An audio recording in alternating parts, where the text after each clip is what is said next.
Chile, el quiebre y el retorno a la democracia. Nuestra línea de tiempo nos indica que entre el año 1891 y 1925 existió la denominada República Parlamentaria, cuyas características fueron que el poder político reside en el Congreso Nacional, se produjo el auge de la empresa salitrera y la cuestión social. Entre 1930 y 1970 se establece la República Presidencial con la Constitución de 1925. El presidente de la República vuelve a retomar el protagonismo, crisis económica y social y medidas estatales para disminuir la crisis, además de la modernización del Estado. Finalmente, entre los años 73 y 1990, se produce el quiebre, el retorno a la democracia.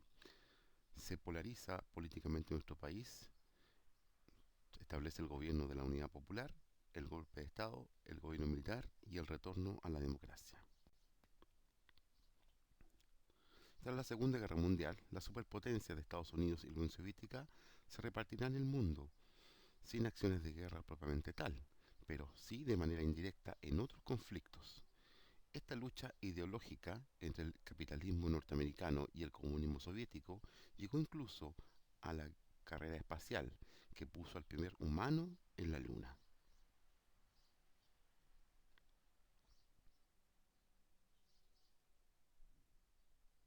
En Chile, bajo el gobierno de Eduardo Frei Montalva, se genera un clima de polarización entre bandos que apoyaban la postura capitalista y la comunista. En las elecciones presidenciales de 1970, tres candidatos, el socialista Salvador Allende, el derechista Jorge Alessandri Rodríguez y el demócrata cristiano Radomiro Tomic, se midieron en un contexto de enfrentamientos populares y estallidos sociales.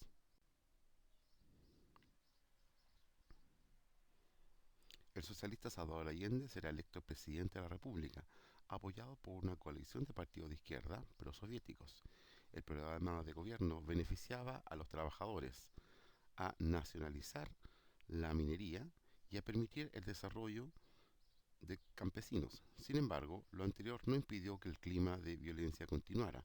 Además, la grave crisis económica propiciada por sectores empresariales y financiada por Estados Unidos tenían al país al borde del caos.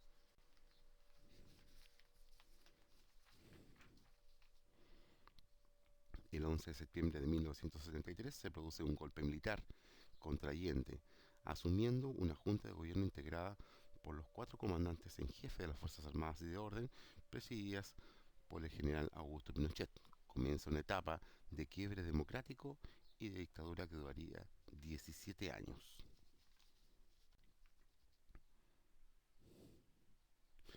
El gobierno militar, al mando de Pinochet, entre sus obras, dividió al país en regiones, municipalizará la educación, creará las AFP, FONASA e ISAPRES y establecerá los lineamientos económicos del país a través del texto denominado El Ladrillo.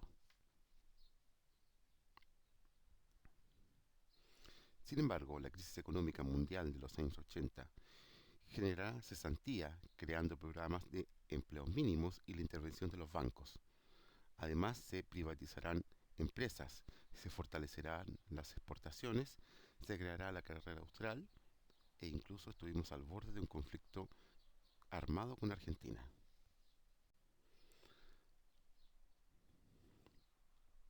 La promulgación de la Constitución Política de 1980, aún vigente hasta nuestros días, establecía que el Poder Ejecutivo y Legislativo sería asumido por la Junta Militar presidida por el Presidente de la República. Lo anterior estaría sujeta a una acción plebiscitaria en 1988. Establece posterior a este periodo la elección presidencial directa y por mayoría sobre el 50% y de un Congreso Nacional bicameral, integrado por el Senado y la Cámara de Diputados, mediante el sistema binominal. Favorece la alianza entre partidos, pero impide la representación de las minorías. Se crea el Consejo Nacional de Seguridad. Además, señala una serie de disposiciones autoritarias y antidemocráticas.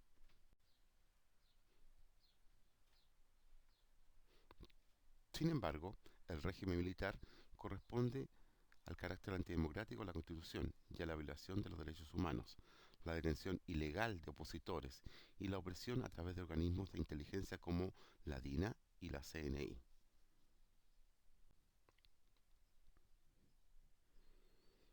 Las acciones contra los derechos humanos consideraban la detención ilegal, los campos de prisioneros, asesinatos de cerca de 3.000 personas y la desaparición de cientos de chilenos, quienes aún no tienen justicia ni una reparación plena.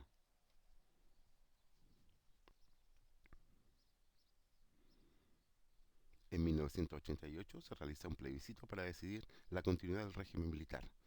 El país determinó que Pinochet no continuara en el cargo a través del triunfo del no. Un año más tarde, Patricio Aylwin, opositor a Pinochet, sería electo presidente de la República, luego de casi 20 años sin democracia. El 11 de marzo de 1990, Chile retorna a la democracia. El gobierno de Aylwin fue marcado por la búsqueda de la verdad en cuanto a la violación de derechos humanos, la reconciliación y los acuerdos con el mundo militar, debido a que Pinochet aún continuaba en el mando del ejército. Nuestro país, desde el retorno a la democracia, ha sido gobernado por 4 presidentes y una presidenta.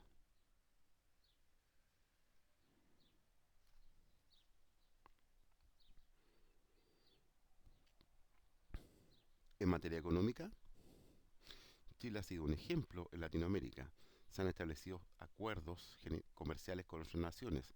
La modernidad y el progreso están presentes en nuestros días. Se ha diversificado la economía, se han avanzado en aspectos y beneficios sociales e incluso se han obtenido logros y éxitos deportivos. Sin embargo, aún quedan pendientes la justicia en relación a las víctimas de derechos humanos por el régimen militar.